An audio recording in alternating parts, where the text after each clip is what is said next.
et Filii et Spiritus Sancti. Dominus vobiscum.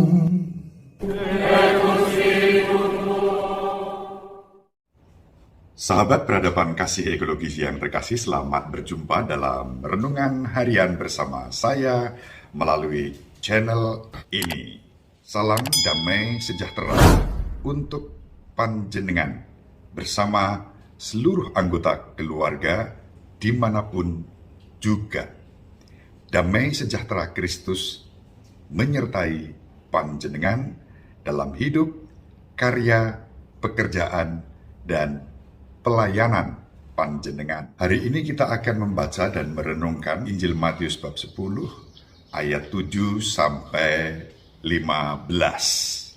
Pada waktu itu Yesus bersabda kepada ke-12 muridnya, "Pergilah dan wartakanlah kerajaan surga sudah dekat. Sembuhkanlah orang sakit, bangkitkanlah orang mati, tahirkanlah orang kusta, usirlah setan-setan.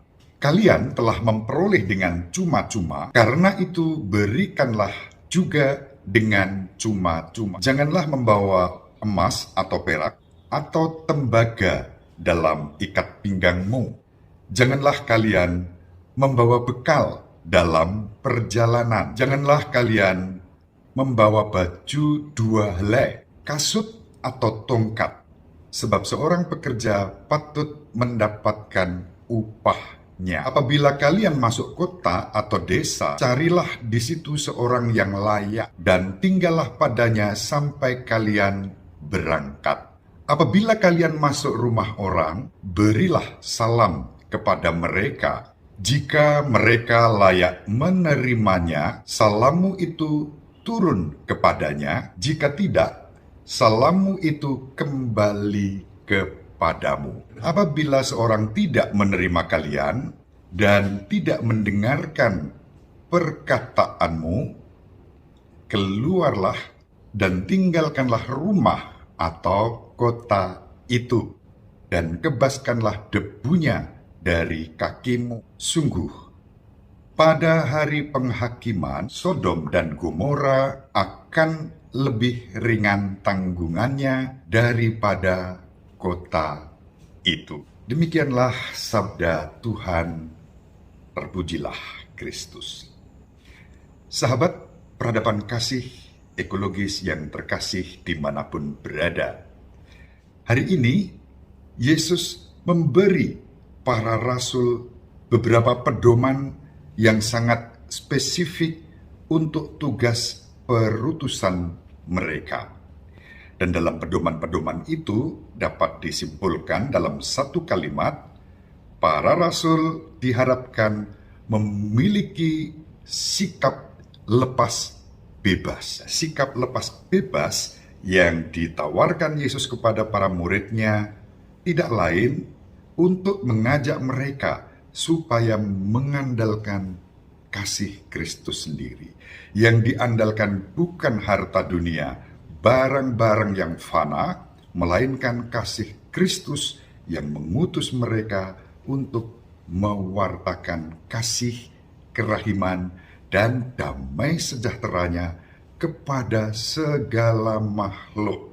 Dengan cara itu, para rasul diutus untuk menyelamatkan jiwa-jiwa, membawa damai sejahtera kepada siapa saja, mewartakan kerajaan surga sudah dekat. Kalau dikatakan kerajaan surga sudah dekat, kerajaan surga itu bukan suatu wilayah kekuasaan, melainkan pribadi Kristus sendiri. Kerajaan surga ditandai dengan damai sejahtera, kerukunan, persaudaraan, cinta kasih, pengampunan, bukan sebaliknya. Perpecahan, kebencian, ketidakadilan, penghinaan, dan hal-hal yang bersifat negatif. Kerajaan surga ditandai dengan kebersamaan, komunitas persaudaraan. Komunitas persaudaraan yang tanpa diskriminasi dan tanpa didasari oleh sikap dendam dan benci. Maka Yesus bersabda, kalau kamu ditolak di suatu tempat, tinggalkanlah, pergilah, kebaskanlah debu yang ada dalam kakimu. Itulah sikap yang dimaksudkan oleh Yesus untuk tidak meninggalkan kebencian, dendam, apalagi sampai sumpah serapah, fitnah, dan kekerasan. Maka kerajaan surga, kerajaan Kristus memiliki dimensi komunal dalam komunitas, dalam kebersamaan dengan sesama. Kita semua yang telah dibaptis diangkat menjadi anggota-anggota komunitas keluarga besar kerajaan surga dengan Allah sendiri sebagai Bapa kita, Bapa yang Maha Pengasih, Bapa yang Maha Penyayang, Bapa yang mengampuni, Bapa yang memberkati dan melindungi anak-anaknya. Kerajaan surga juga memiliki dimensi eskatologis. Yang dimaksudkan adalah bahwa kerajaan surga itu tidak hanya soal sekarang di sini, tetapi juga menyangkut masa depan ketika Kristus datang untuk menerima kita, bukan karena jasa-jasa kita, tetapi melulu karena kerahimannya, karena kemurahan hati Bapa kepada kita.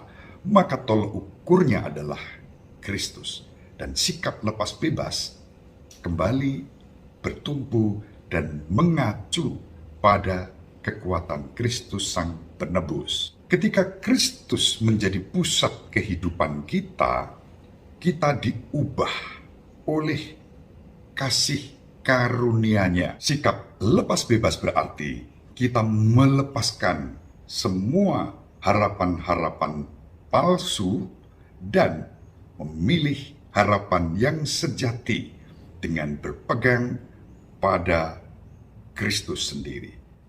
Di dalam Kristus itulah pengharapan yang pasti, damai sejahtera yang sejati dianugerahkan kepada kita. Sahabat peradaban kasih ekologis yang terkasih dimanapun berada, mari kita saling mendoakan agar kita dimampukan untuk bersikap lepas bebas, memilih yang terbaik dalam kehidupan ini, sehingga kita menjadi pribadi-pribadi yang dipenuhi oleh damai sejahtera, oleh sukacita yang disediakan bagi kita yang begitu dekat dengan kita. Ibu Maria mendoakan kita, Bapak Yosef merestui kita dengan keheningannya. Semoga sahabat peradaban kasih ekologis dimanapun berada, bersama seluruh anggota keluarga, dibimbing, dilindungi, dan diberkati oleh Allah yang Maha Kuasa, Bapa dan Putera dan Roh Kudus. Amin. Terima kasih, salam sehat, tetap semangat, jangan lupa bahagia. Sahabat peradaban kasih yang terkasih, sampai jumpa pada episode berikutnya. Terima kasih atas kebersamaan kita. Salam peradaban kasih ekologis, berkah dalam